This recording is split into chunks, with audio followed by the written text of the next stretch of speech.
Hello, I'm Pamela Davis. Welcome to episode 63 of the Well Done Life podcast.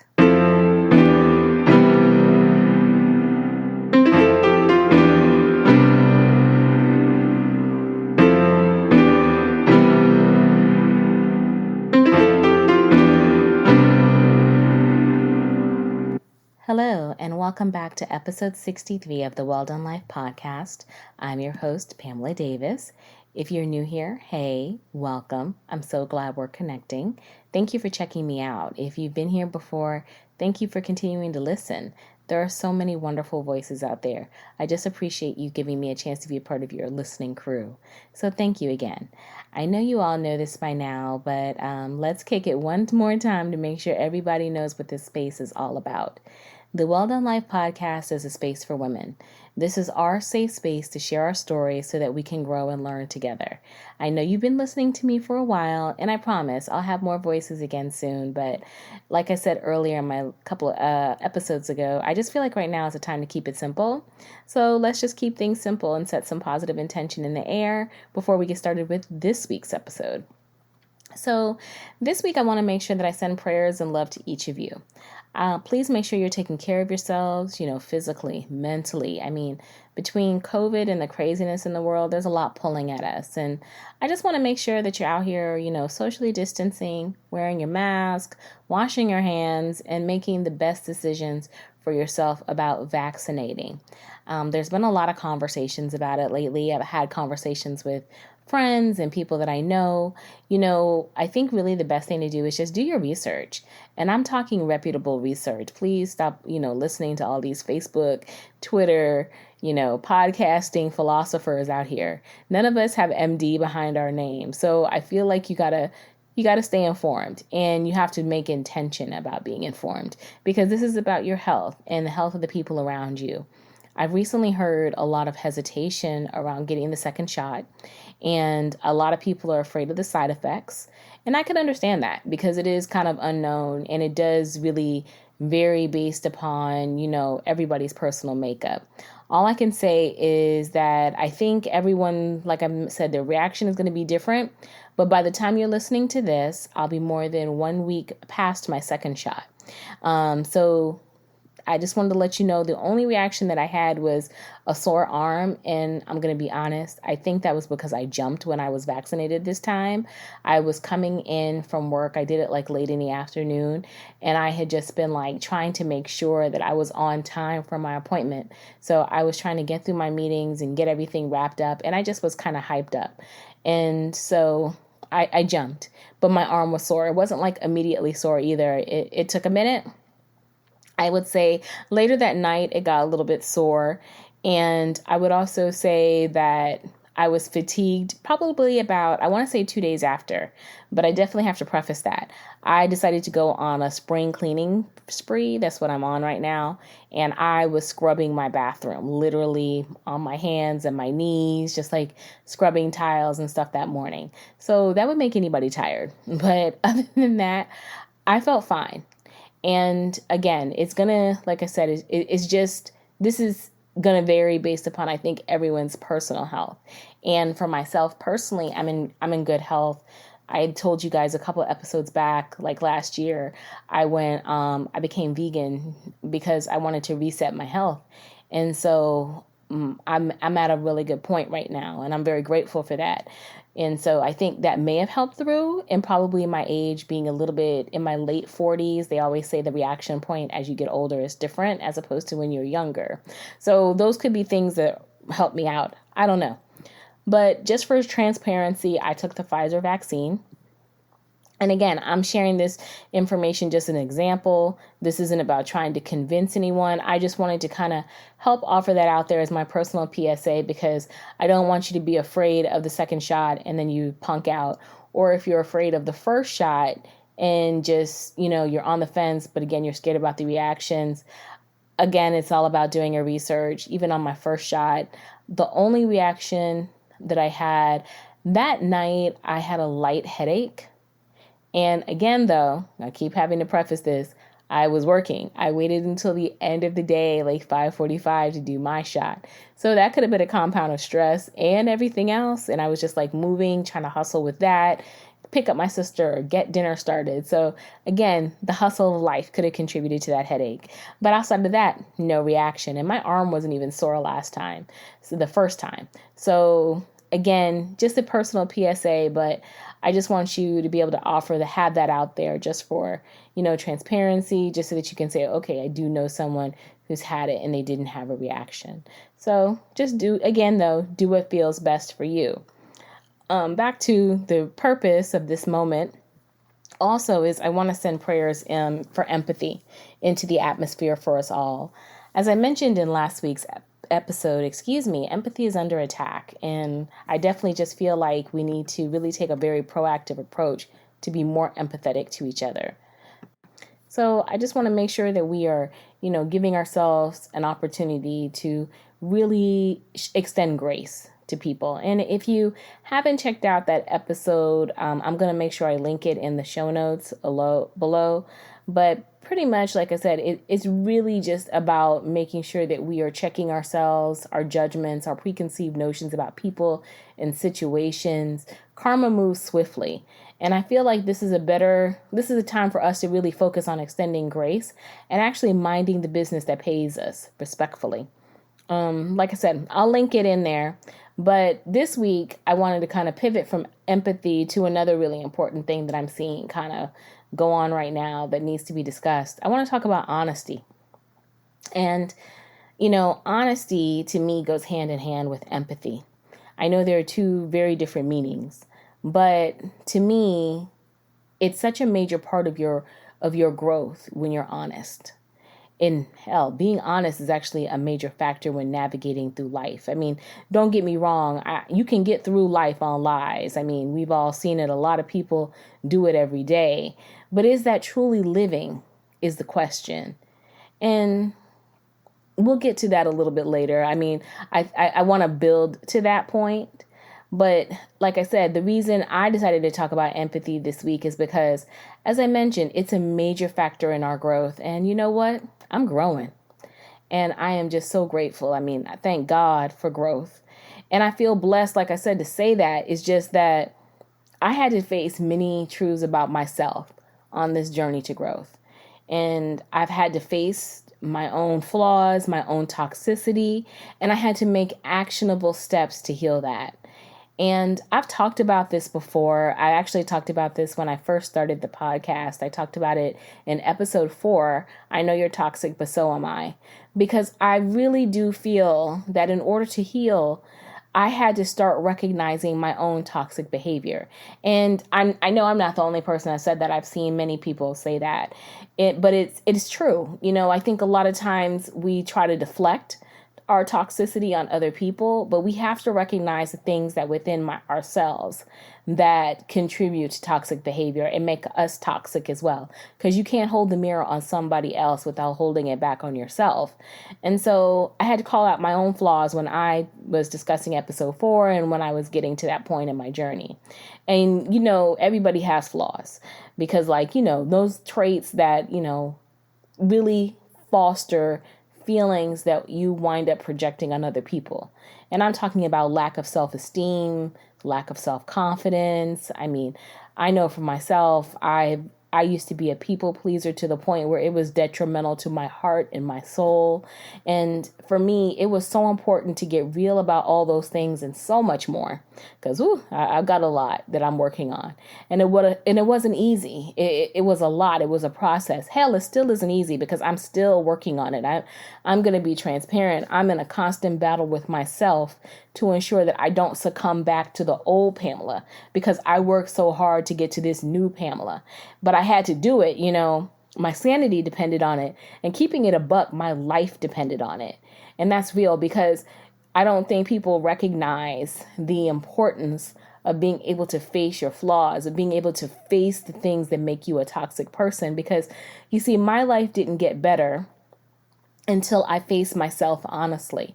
Like I said, I had to put the mirror on me, on what I needed to free myself from so that I could grow. I needed to get rid of the expectations of others. I need to get rid of some of the expectations that I was placing on myself. And that's typically those things that trip us up, because we worry so much about being who we think other people want us to be, that we take that into ourselves and we process it and we try to make other people's expectations of us our life story. And that's not going to lead anywhere but unhappiness. And so we focus on trying to be somebody else, when instead we really should just be embracing the path that we want to live, the path that we were actually born to live. Because again, like I've always said, I really do feel like everyone is born into this world with a predetermined path. Whether we choose to take it or not is our choice, because we do have the choice of free will. But for those of us that lean into that path, lean into the God-given talents that are within us, it's a struggle, because there's always going to be something or someone that's going to come along that's trying to veer you off the path. So that's where you really have to tap into who you are so that you can stay focused. And it is very, like I said, it is very tricky, because, I mean, you have to understand that when you embrace the path that you want to live, the path that you were born to live, that is an act of kindness and empathy to yourself. Let me say that again. When you embrace the path that you want to live, the path that you were born to live, that's an act of kindness and empathy into itself, to yourself. Because empathy is more than being understanding to others. It's being open to understanding yourself, open to forgiving yourself, especially forgiving those things that in your past held you up. I mean, again, we all have places of ourselves that we have to heal from, but you can't heal what you don't reveal. And that's where the beauty of honesty comes in. So that's where you can see honesty and empathy work together. And when you're on that path, I mean, let's be honest, it's hard being honest with ourselves. I mean, and that's a crazy way to say it. I mean, let's be honest, it's hard being honest with ourselves. But seriously though, being honest with ourselves is hard. Being honest with other people is even harder. And when I was putting my notes together about that and thinking about how that kind of parallels, I don't know which one is harder now that I've thought about it a little bit more, because it's so hard. Some people find it really easy to tell other people stuff, but then they can't take that truth into themselves. And then it's like you have the reverse. Some people always are so harsh and so critical on themselves, but then they'll let Lottie Dottie and everybody just run them over.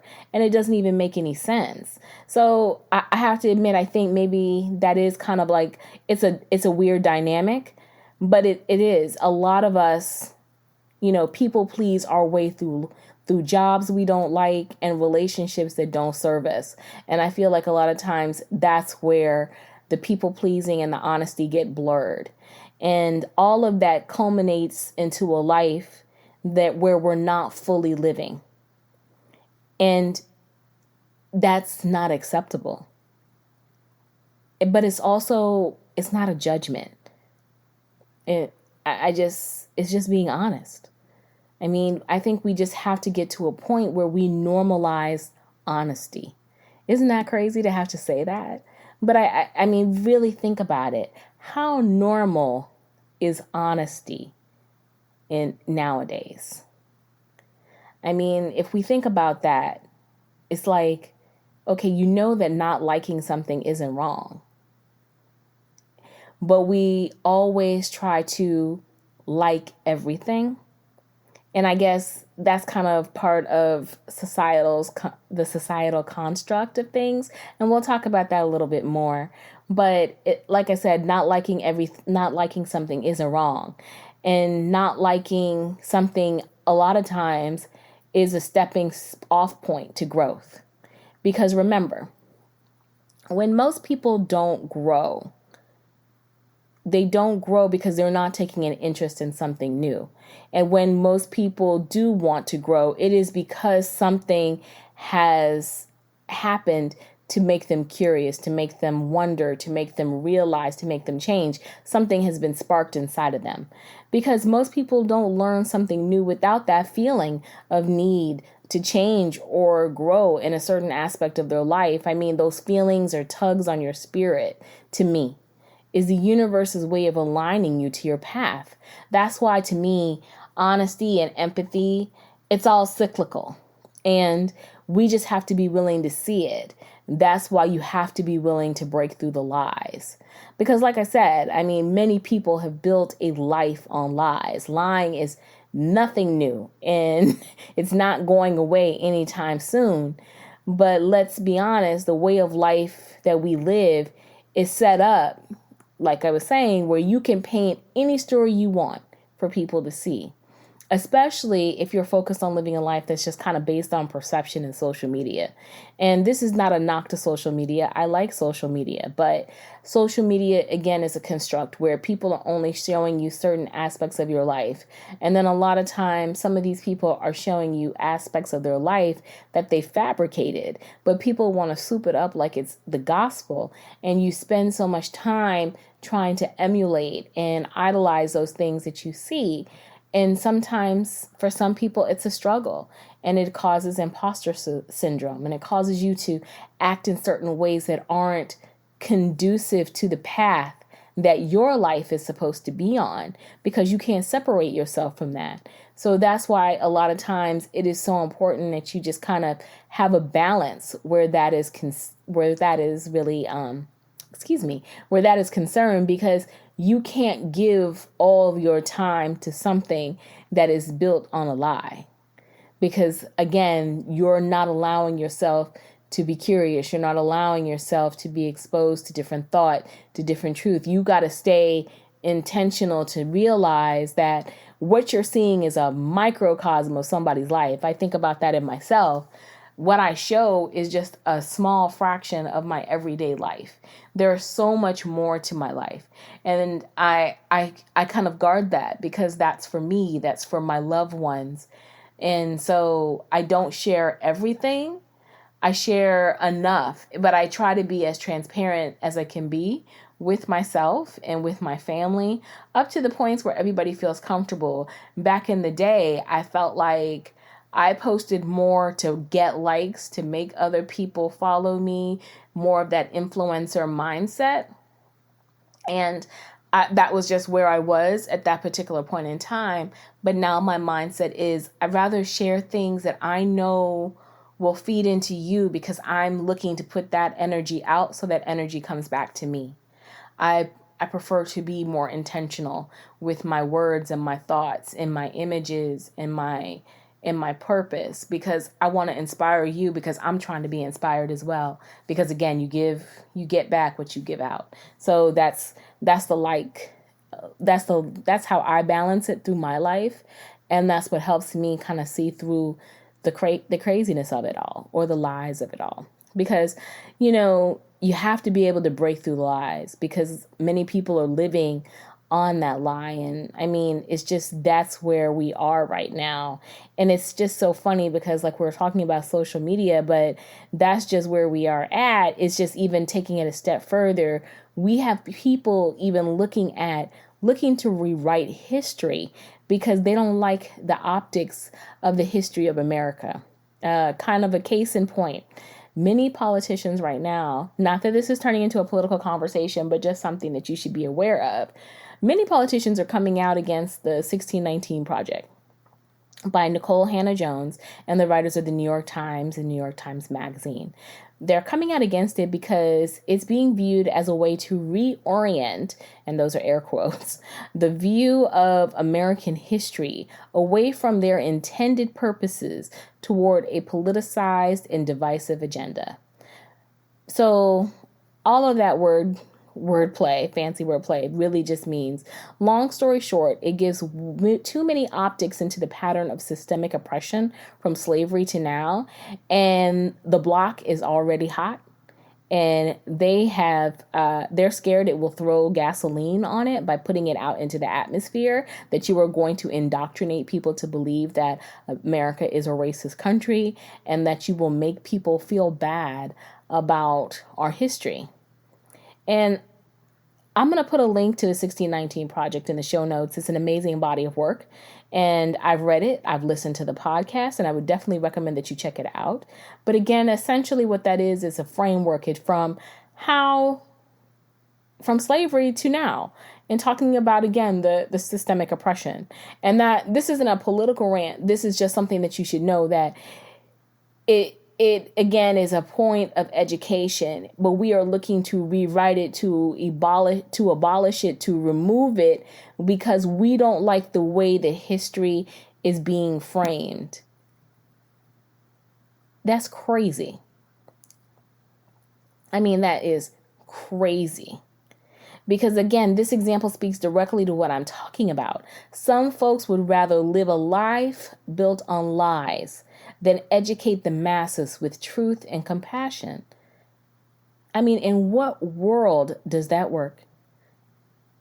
Really? Because you can't heal what you don't reveal, but you also can't rewrite history to make it easier to bear. Accountability doesn't work that way. Growth doesn't work that way.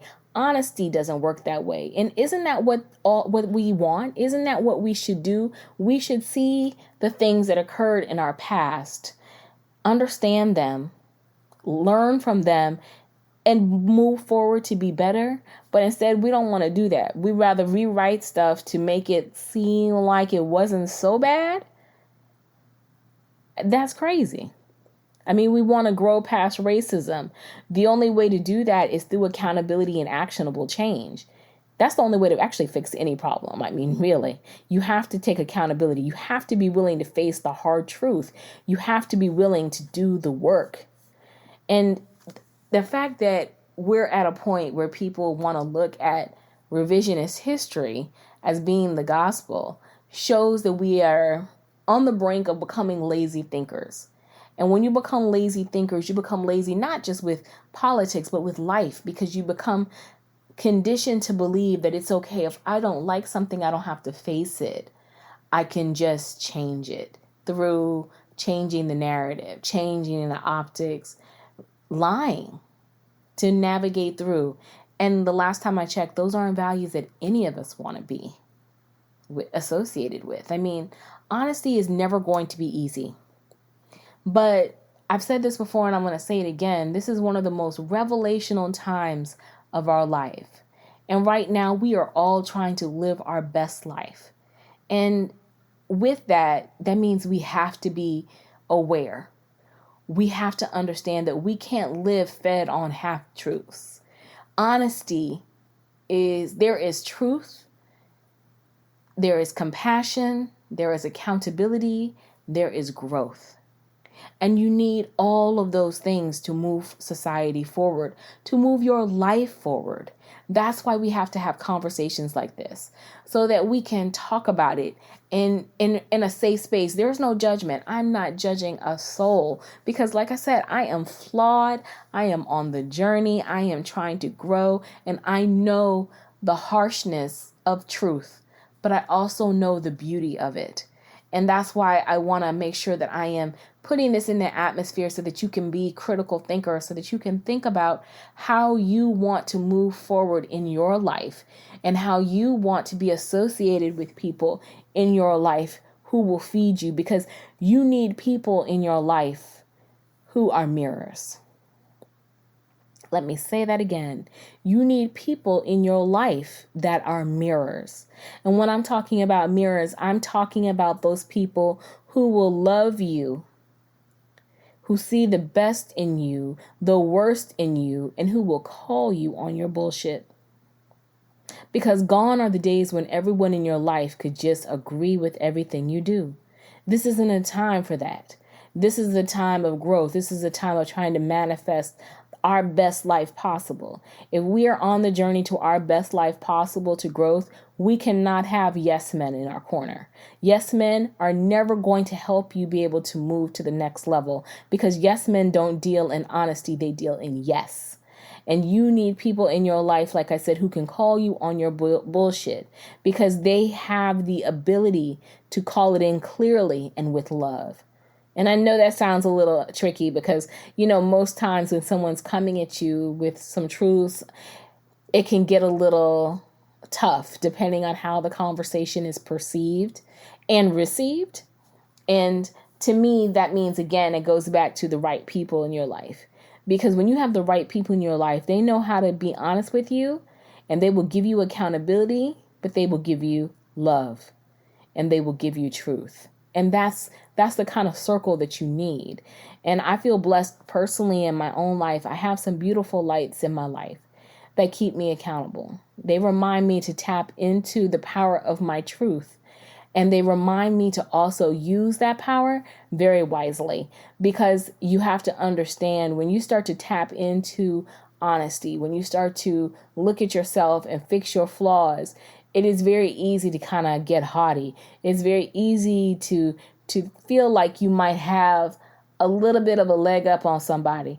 And you have to remember, you don't, because there's going to come something at you every day trying to pull you off of the right path. And you have to be willing to recognize that it is better to stay humble and focused than to stay high and haughty, because you don't have time for that. It's always going to be something on the journey that's going to try to deter you, because remember, your path is ordained. You are a light. That doesn't mean that your walk will be easy. It just means that you have purpose on that walk. So you have to be clear about who you let in your life and who you have around you and how you use the truth and the power that is within you, because you have to take this time to check yourself and your circle and make sure you have the lights that will be the mirror that you need on this journey to living your best life. Because ultimately, you know who's for you and you know who's not. And let me say that again. You already know who's for you and who's not. And let me also say this. I don't feel like when we have people in our life who may not align with our goals, that you have to, you got to start cutting people off left and right. You have to start, sending out, okay, girl, it's over, texting. Okay, fool, I don't want to talk to you no more. All these kind of things. You don't have to make a fuss. Because when you are living your life in the right path, according to where you are supposed to be, I'm telling you, your energy will be so strong. Your focus will be so strong that the people who are for you, they will not be able to stand it. They will naturally remove themselves from your life, because they know that your energy and their energy, it doesn't mix. So they can't be associated with that. They will naturally remove themselves. You don't have to get upset. You have to stay gracious. Always be focused on your paper and your life. I mean, an unbothered queen, because you don't have to worry about that. It's not about trying to make waves. Queens, you don't have to make a wave. You're going to ride the wave. The waves are naturally going to move away from you, because they're not going to be able to stand your strength, because they're going to see, oh, no, she's not on my level anymore. I'm not bringing anything to the table, and their insecurity will naturally move them along. So you can stay gracious. You don't have to get righteous or crazy to move people out of your life. Believe me, it will naturally happen, because they just won't be able to handle it. And then you have to also understand that, again, you know who's for you and who's not. So you will tap into that discernment. As my mom raised me to say, you just have to start feeding certain people with a long handled spoon. And that spoon will just naturally get longer and longer. And they will naturally just see their behind out the door stage left. And then you'll just keep going, because that's why God gave it to you. God gave it to you so that you would remember you have all the tools you need to live your best life inside of you. All you have to do is just tap into it. Stop being afraid of your purpose, and stop being afraid to be honest about your purpose. Don't be afraid to cast the mirror on yourself, because when you cast that mirror on yourself, like I said earlier, that's the beginning of growth. Growth happens when you can face yourself, when you can face the ugly truth about who you are and what you're going to do, and take actionable steps to fix it. And those steps aren't for everybody. Those steps are for you because this is your life to live. Everybody will just reap the benefits of the work that you do on yourself. So invest in yourself. Take this time to really get clear because like I said earlier last week, empathy is under attack. Now honesty is. You have to ask yourself who you are in this world and get clear about who you are. Stand in your truth and be unmovable. And just keep focused on developing and growing and tapping into your purpose. Don't be afraid of it because it's for you. And once you really recognize that and move into it, I promise you, great things will happen. So I hope this podcast will give you some inspiration to tap into all that is within you because there is no manual for this thing called life. Just remember to keep connecting with the lights in the world and keep pouring into yourself with honesty and love, and all the things will align. I'm on the journey with you, and I'm believing and manifesting great things for us all because, again, keep looking in the mirror of yourself and see all of the wonderful things inside of you just waiting to come out. Then put a plan together and release them. You can do it. I'm believing in you. So thank you for listening this week. I want to continue to thank you for your support and kind words. It means the world to me, like I said. I appreciate and love every time someone reaches out to me because, again, I'm one of those people. I believe when I speak into you, I'm speaking into myself. That's how I feel when I talk to someone about anything because there is always something for each of us to learn, and I learn from you. So I'm glad that if I am impacting you, you are learning from me. So thank you. Thank you. All of my contact information will be in the show notes, and I want you to enjoy the rest of your weekend. Like I said, I'll have links in the show notes also for the article in reference to the 1619 project, the 1619 project link. And I'm also going to put a link to the honesty definition. I didn't get foundational. I love Merriam-Webster this time. I was trying to give you guys a break, but of course I had to go and do it anyway because that's just who I am. And I'll put the link in the show notes too. But I want to thank you again. I'll talk to you guys next week. Take care. Bye.